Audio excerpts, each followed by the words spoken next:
kondur peri ngono wae. Pak iki ra kepenak ki. Dateng nggon. Suarane ditepke ngono lho. Jebul dukule sugete yo ngatemi. Tukule rezeki kok Ya rezeki yo ngatemi. Jebul tukule. Tukule lagi. Apa tukul apa? Tukule suket.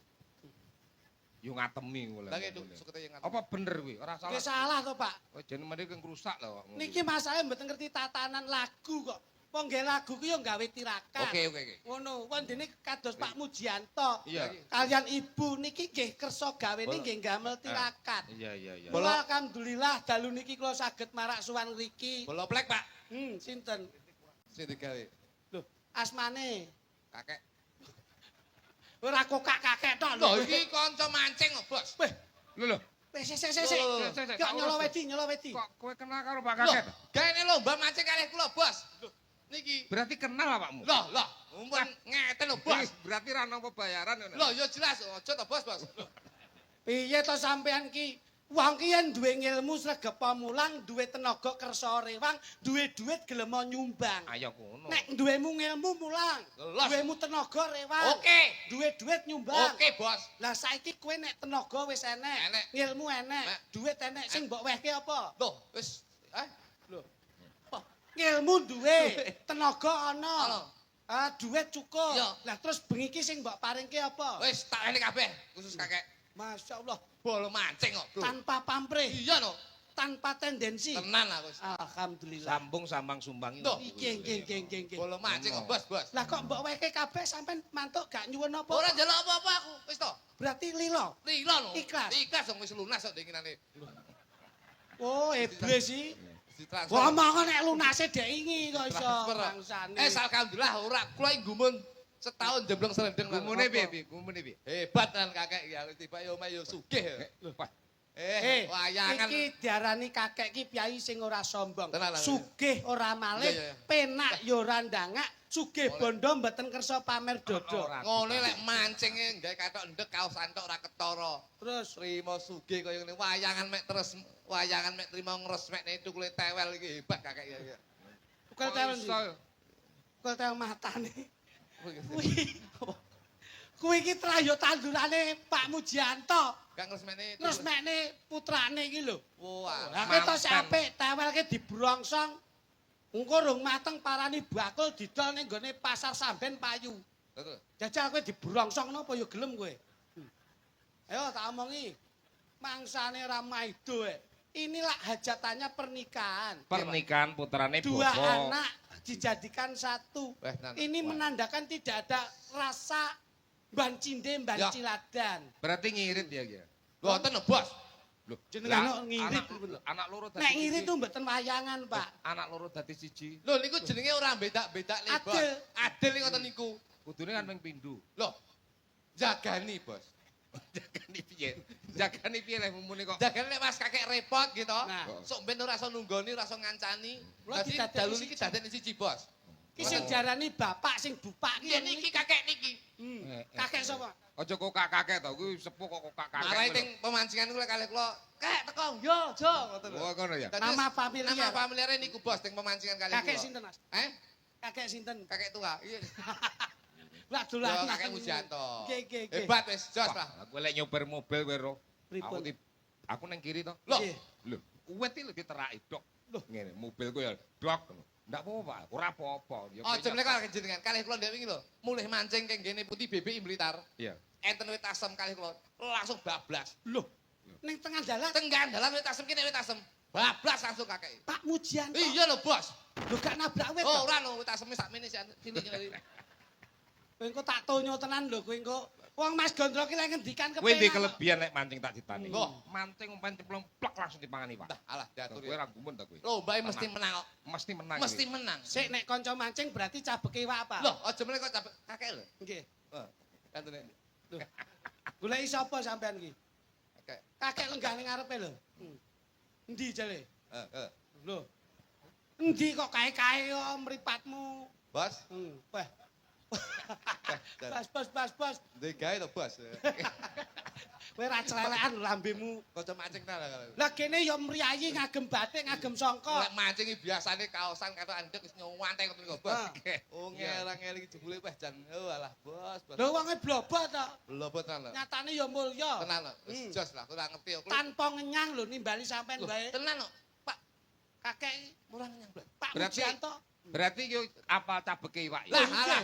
Kula niku kulino mancing, Bos. Nek trimo ngriki nun sewu lho, nggih. Nun sewu ngriki lho. Daerah ndi? Lho. Ngriki Garut. jeblok niki kula entek ning nilane. Jeblok tumpang niki wis. Matane jeblok iki kono. Kiwi. Nah, sing pekok iki kowe kuwi. Jeblok iki kono kok. Nah, sing pekok kowe iki motor kuwi tak parkir kono. Aku njukuk motor sik terus rono. Iki ana lho dagelan kisinan ya enek iki. Lah wong jeblok iki kono kok dudek mur. Lah motor tak parkir ning kono, Bos. Terus Jeblok talun tumpangi nilane kula, Bos. wah, berarti Ngono ya? cabek apa ya? Ya apal. Nek mau kecepak nopo? Alah, rek trimo sepak lho. Heeh. Iki biasane anak nila, mujair ngono. Lho. Lah nek umpamane kropyak ngono kuwi. Tropiak iki biasane nun sewu kuwi tombro luwe ngono kuwi. Lho. Wah, apal iki pemancing tenan iki. Gelubuk ngene yo. Nah, Lele, lho. Nek umpama mak telusur perempus. untuk Lho. Nek enek kricik plung suat wak blak buar suasar. kuwi mbokmu ning Blumbang ngecemplung ngono kuwi. Kowe mbokku ya mbokmu ora sembrono. Apa enek opula iwak kok akeh ramu. Ane pandodok ngisor iwak to. Ora ya ora to. Lek mak plung ngono. Maklum nika jenengan lara weteng. Kok sembrono. Nuwun sewu, anggenipun lenggaken Kang Putra pangapunten Mas Gondrong. Menika penjanipun ingkang ngamangku gati Bapak Mujianto. Nggih, Pak. Ngentekke ragat golek nikmat ben adoh saka laknat slamet donya akhirat. Insyaallah sedaya pikantuk syafaat saking Kanjeng Nabi Muhammad sallallahu alaihi wasallam. Niki mboten gemen-gemen, Pak. Ngeten niki nek wong medhit mboten mungkin kaya ngeten niki. Wis niat nek ina. Inama amalu biniat. Nah, Nu Wong niku. nyatane daleme dhewe lho, gabro selamat datang niki. Niki lho. Iki nek ra wong jos ora niki. Iki sik apik rencana kowe engko ora entuk mulih. Nyapa? Regamu bengi iki 10 yuta engko ditambahi 5 yuta genepe 15. Dienggo apa kowe? Kowe engko dicor ning dhuwur pager ngono lho. Cor matamu. Lah wong iki daleme wis bawira kaya ngene gagah kok. Dadak mbok paidal kok iso. Nun sewu, Pak. Nggih. Lho, apa nuwun sewu Niki lho kula tak mernane sing kagungan Lah, kersa. perlu diterangke. Lho lagi Dadi ngono lho. pinanganten sakalipun menika lak wonten kalih manten. Iya. Inggih menika Evi kalian Anam, Hilma kalian Bayu. Dadi manten kuwi sing penting nuwun sewu kuncine mung siji, Pak. Kuncine mung siji, kudu ngerti sandang, kudu ngerti pangan lan kudu ngerti papan. Niku sing paling baku. Dadi kowe nek duwe nuwun sewu lho. Dadi manten kuwi ya rekoso ngene iki. Mikir bapake engko telase pinten, sik nyeneng-nyenengke. Mula wong tuwa ki rekoso. Anak mesti dijak mulya. Ning golek ana, ning dindinggon ki nek anak mulya, wong tuwa kadang sik direkasake.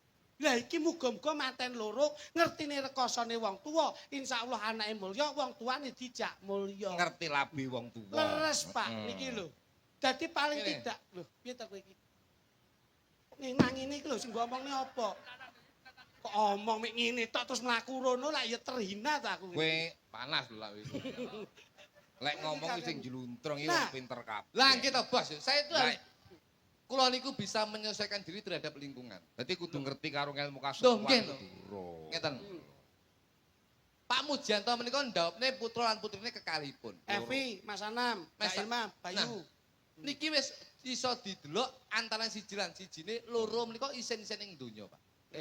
Pamane loro. Dunia iki itu apa? paradok. Ana. Enek dhuwur, enek endek, enek apik, enek elek, enek awan, enek bengi. Iya. Enek sing waras, Enek enek sing sing gendeng, nah. Enek sing sugih, enek sing sing melarat, enek sing sehat, enek sing loro, enek sing ganteng, enek sing sing elek. lho kuwi lho. Berarti enek sing sugih, enek sing pelarat. Nggih. Enek sing waras, enek sing gendeng. Betul. Nah. Iya. ta. Dadi dunia itu saling melengkapi. Sing darani wong Jawa niku mekaten, Pak. Mulane Pak Mujianto menika ora bedak-bedakne anake, ning ngugemi dadi wong Jawa sing ora ninggalke Jawane, dadi wong Jawa sing njawani. Jiwa Jawa kang kajawi Nggih menika sing kula aturaken. bisa melaksanakan transendensi Nggih menika. menyesuaikan ruang gerak lam. Leres. Dadi wong tuwa ki abot lho, Bos. Lho. Mulane wis pas dina iki iso njawabke putra lan putrine. Mulane sing mbok omongne mau bener, enek wong tuwa iso nyenengne anak, ning ngurung mesti anak iki iso nyenengne wong tuwa. Lah kene ngerti. Wong tua siji iso nyenengne anak lima, ning ngurung mesti anak lima anak lima ki iso nyenengne wong tua siji. Lah iki lho sing tak maksud ngene iki. Lambemu ki ngomong sing ngene iki. Ben nyenengke. Gunane lambe iki nggih ngomong sing apik.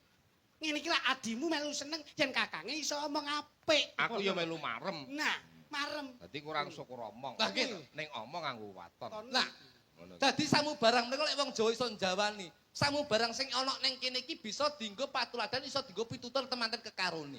Saiki manten digaweke kuwade kuwi pamriye apa? Kuwade iki saka tembung temanten kekarone iki kudu kuat nyangga barang sing gedhe. Loh, apik ya apik. Kuwade iki kuat nyangga barang sing gedhe. Tegese wis dadi temanten kekarone, iki godho iki saya gedhe ora saya cilik. Biyen sik bujang, biyen sik prawan, paribasane ngalor ngidul seneng. Ning lek wis hidup berumah tangga, itu dinamika kehidupan rumah tangga, itu permasalahan yang akan timbul. Masa bocah iki ya ampun. Duh, Pikiranmu kowe kok kaya- nganti iso tenemu ngono ki kepiye coba? Ngawur ae. Pangananmu apa Kok ben kaya iso? ora waras kowe iki jalan. Wis to. Aku lek dino masane gendeng kuwi aku jero. Ya ora. Ngomong apik Maksude kok iso. lek ngomong kaya wis ora Loh. sembayene ngono lho. Pengalaman kok. Kaya dudu wong waras ngono. Pun pengalaman ngeten iki. Kowe yang kaslupan apa? Kula niku lek ora main nang ngene kanca mancing ora niki, Pak. Mbok Sareng niki toke. lho iya no. Kowe mang kuwade ya, Le. Kuwade, Pak. Kuwadenipun dipun hias wonten gunungan wayang. Gunungan ki bentuke lincip. Ngene. Tegese wong wedok kudu. Lincip. Wah, alah. Lah piye? Lah wedok jlirit lincip ngono lho. Lincip iki tegese wong wedok kudu nyembah karo wong lanang. Mergo wong lanang sebagai presiden rumah tangga, sedina sewengi golek pangupaya jiwa dienggo ngurapake keluarga.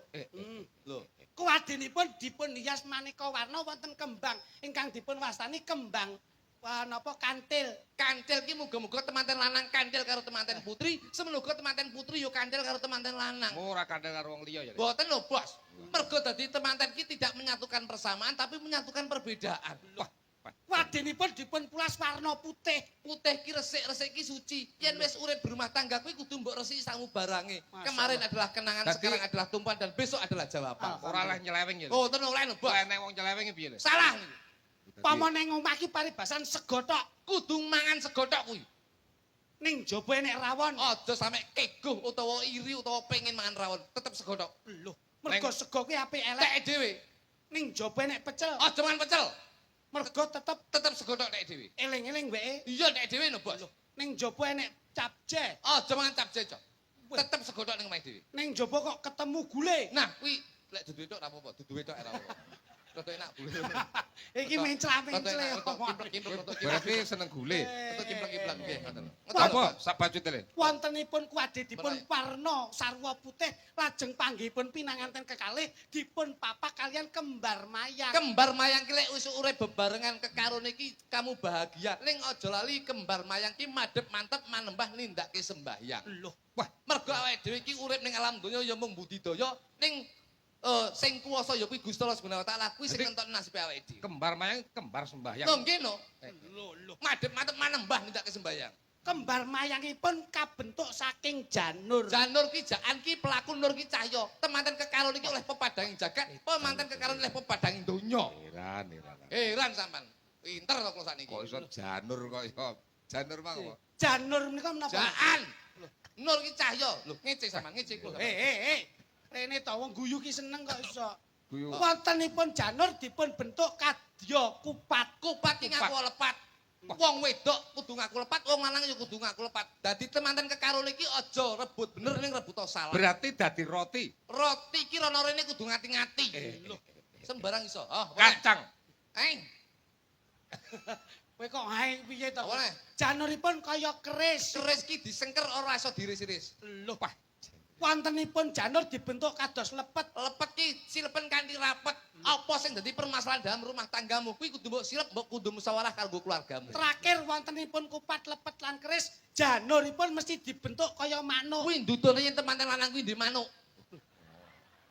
Nek dindinggon nek lanang ki ya nek manuk. Mesti enek manuke. Iki bleset to. Tegese manuk ki filosofi, mibel sak nggon-nggon ning tetep mulih murakabi keluargamu. Panggihipun pinanganten bagya mulya para warga lan keluarga dipun sunggata wontenipun dedaharan rawon.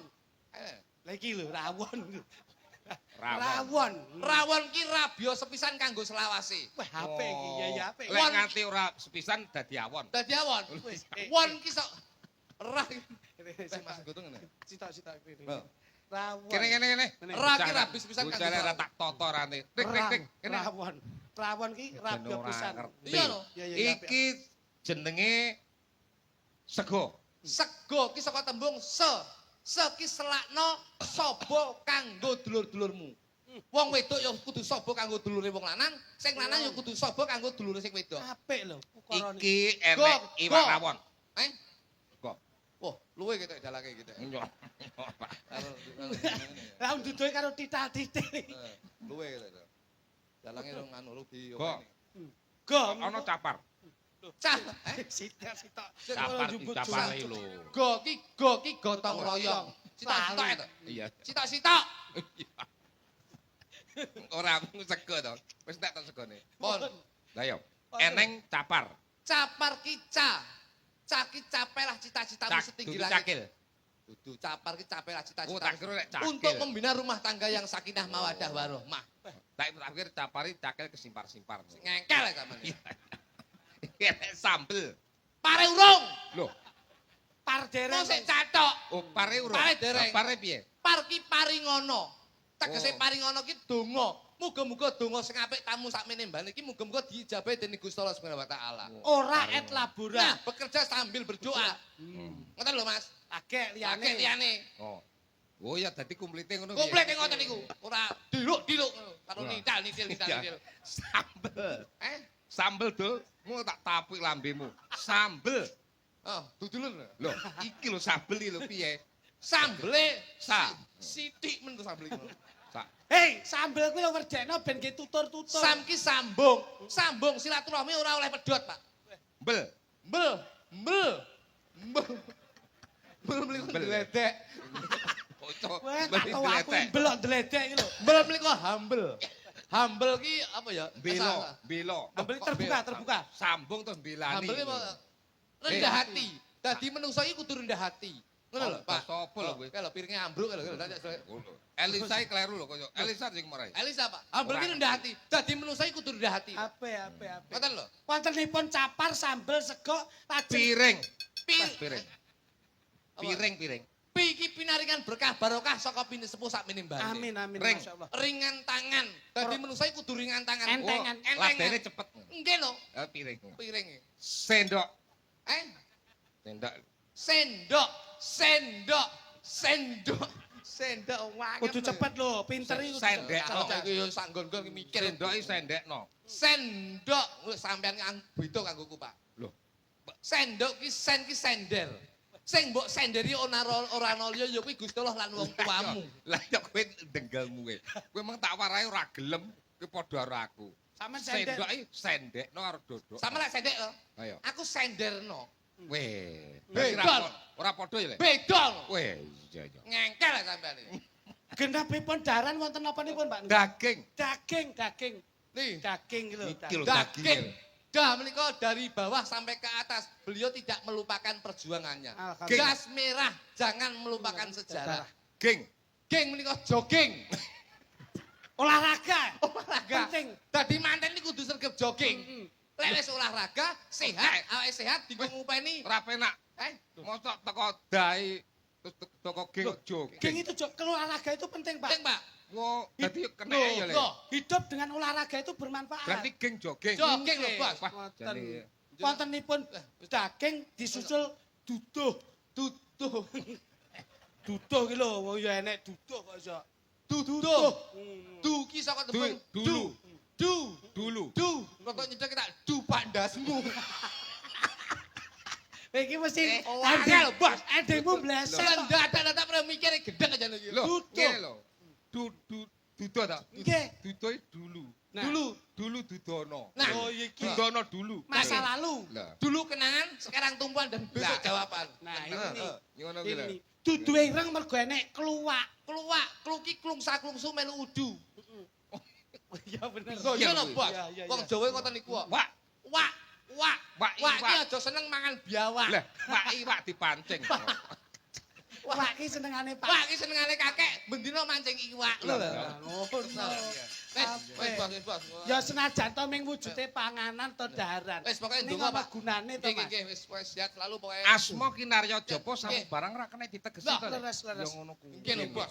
Wis. Mula kersanipun jangkep lan adil. Lah ra enek hitungan to. Nggih. Hitungan nasib iki kan enek. Leres, leres, Dadi kowe leres. iki ra ngemu kae panjen ngemune ampuh tenan.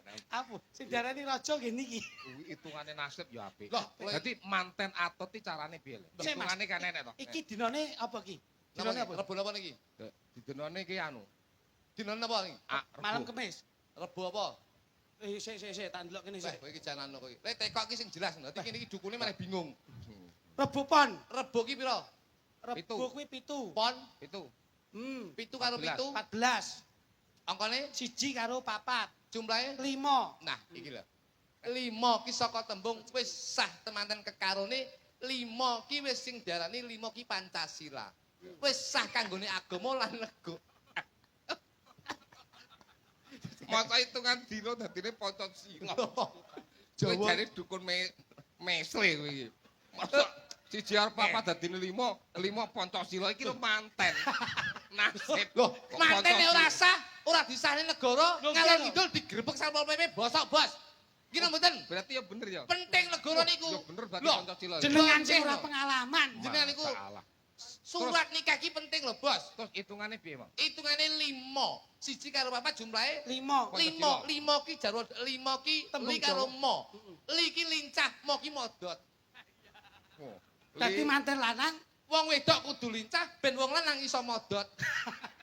modal pikire. Tegese modot pemikirane, Bos. Nah, ngono. Oh. Lincah wong wedok prigel nyambut gawe Gawe. apa sing dadi kekarepane wong lanang ndang dicepakne insyaallah wong lanang ki modot piye tamrih dimen iso nyenengne wong wedok kuwi mau. Murah kabeh. Murah kabeh. Tentang hitungane rezeki lek 5 mang piye? Loh, 5 ki non sewu. Wis pas lho, Bos. Dadi Pak Mujanto menika jumlahe 5. Iya. Menika jodoh rezeki pati, jodoh rezeki. Alhamdulillah. Dadi duwe gawe ing dalu menika insyaallah pikantuk rezeki kang linuwe. Alhamdulillah. Dan Iki Loh. kaya ora percaya. Jenengan Niki iki weh, doh. niki loh, iya pujangga, Pak. Iki tuwek lho, Bos. iya aku yang bener Ilmu nek. tuwek. Yo. Aja nyepelane kula. Mancis kari dhewe rezeki ya. Lah kene Piye hitungane? Rebo pon.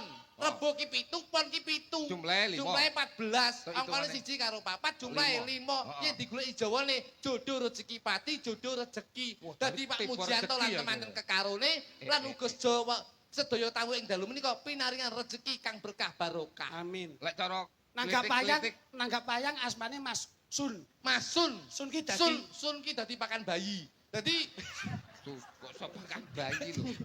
Lah pakan bayi sakmene bayine pramuka kuwi kok iso. Aku kelingan anakku.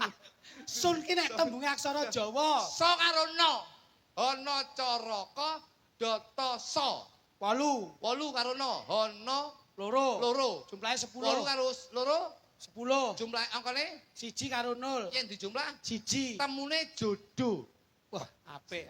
Siji ki jodoh. Dadi pun pas Pak Mujanto duwe gawe ing dalu menika nimbali panjenengan ingkang dados makrifate wayang ing dalu menika pun jodoh Masun. Amin. Ngoten lho, Bos. Ana caraka Loh iya no. kakek ko awale. Lah, iya. 5 ya. Iya. Padha berarti ya. Nggih no.